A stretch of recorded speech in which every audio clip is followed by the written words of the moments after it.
आज मी तुम्हाला गुढीपाडवा स्पेशल झणझणीत कटाची आमटी कशी बनवायची याची रेसिपी मी इथे दाखवणार आहे। त्यासाठी मी इथे सुकं खोबरं एक अर्धी वाटी मी गॅसवरती भाजून घेणार आहे। पूर्वीच्या काळी आपली आजी किंवा आपली आई चुलीवरती किंवा कोळशावरती भाजून घ्यायची, पण आता आपल्याकडे चूल नाही, त्यामुळे आपण असे गॅसवर भाजून घेऊयात। 2 ते 3 मिनिटं आपल्याला काळा कलर येईपर्यंत असं भाजून घ्यायचं आहे। तुम्हाला वाटेल की हा करपला आहे, पण नाही, असा काळा भाजून घेतल्यानंतर त्याची चव ही वेगळी लागते। इथे मी थोडंसं खडे मसाले घेत आहे। त्याच्यामध्ये तीळ, जिरे, काळी मिरी, दालचिनी, लवंग आणि स्टार फूल हे ताजेच मसाले मी आमटीसाठी वापरणार आहे।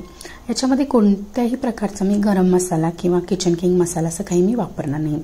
असं थोडंसं दरदरीत कुटून घ्यायचं आहे। आता मी हे एका दुसऱ्या प्लेटमध्ये काढून घेते। असं ताजा मसाला जेव्हा आपण बनवतो तेव्हा त्याचा स्वाद आणि त्याचा वास खूप छान येतो। इथे मी भाजून घेतलेले खोबरं छोट्या तुकड्यामध्ये कट केले आहे, जेणेकरून ते लवकर कुटलं जाईल। आता आपलं हे खोबरं ठेचून झालेलं आहे। याच्यामध्ये मी थोडीशी कोथिंबीर घालते आणि थोडेसे 2 ते 3 मिनिटं ठेचून घेते। कोथिंबीर इथे आपलं खोबऱ्याचं वाटण तयार झालेलं आहे। आता एका पातेल्यामध्ये 1 ते 2 चमचे तेल घेऊयात। कटाच्या आमटीला कट येण्यासाठी जरा जास्तच तेल वापरावं, त्यामुळे कट छान येतो।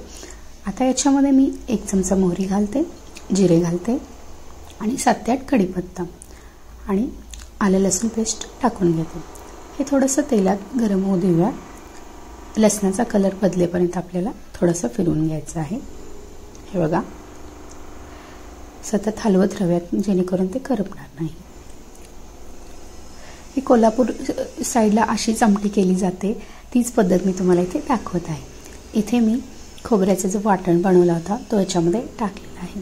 हा दिसायला काळा कलर आला तरी देखील आपण जेव्हा तिखट घालतो तेव्हा त्याचा कलर थोडासा चेंज होतो। इथे मी खडे मसाले जो मी बनवून घेतले होते ते घालूया। आपण असे खडे मसाले बनवलो ना तर स्वयंपाक करताना म्हणजे आमटी करतानाच इतका वास येतो ना, घरभर वास पसरलेला असतो। आता याच्यामध्ये मी 2 चमचे तिखट घालते। तुमच्याकडे जर कांदा लसूणचा मसाला असेल म्हणजे तिखट असेल तर तो घातला तरी, काळा मसाला असेल तो घातला तरी देखील चालतो। आता हे सर्व मी फिरवून घेते। इथे मी डाळ शिजवलेले जे पाणी होतं ना ते याच्यामध्ये टाकून घेणार आहे, 2 वाटी। हे बघा, आणि ह्याला 1-2 मिनिटं आपल्याला शिजवून घ्यायचं आहे। ऑलरेडी पाणी शिजलेलं आहे, त्यामुळे जास्त वेळ लागणार नाही। फक्त ते टाकलेले मसाले सगळे मिक्स व्हावं। इथे मी थोडंसं पुरण घातलेलं आहे। पुरण घातल्याने काय होतं की कटाची आमटी थोडीशी घट्ट होते आणि त्याच्यामध्ये गूळ असल्यामुळे ना त्याला गोडवा येतो, म्हणजे वरून गूळ घालण्याची काही आवश्यकता नसते। आता हे सर्व आपण फिरून घेऊया। हे बघा, 5 मिनिटं उकळी दिल्यानंतर असा आपला तर्रीदार कट वरती आलेला आहे। आता याच्यावरून आपण थोडीशी कोथिंबीर टाकून घेऊया। इथे आपली कटाची आमटी तयार झालेली आहे। ही आमटी जर तुम्हाला आवडली असेल तर नक्की करून बघा या पाडव्याला आणि मला कमेंट करायला विसरू नका। तोपर्यंत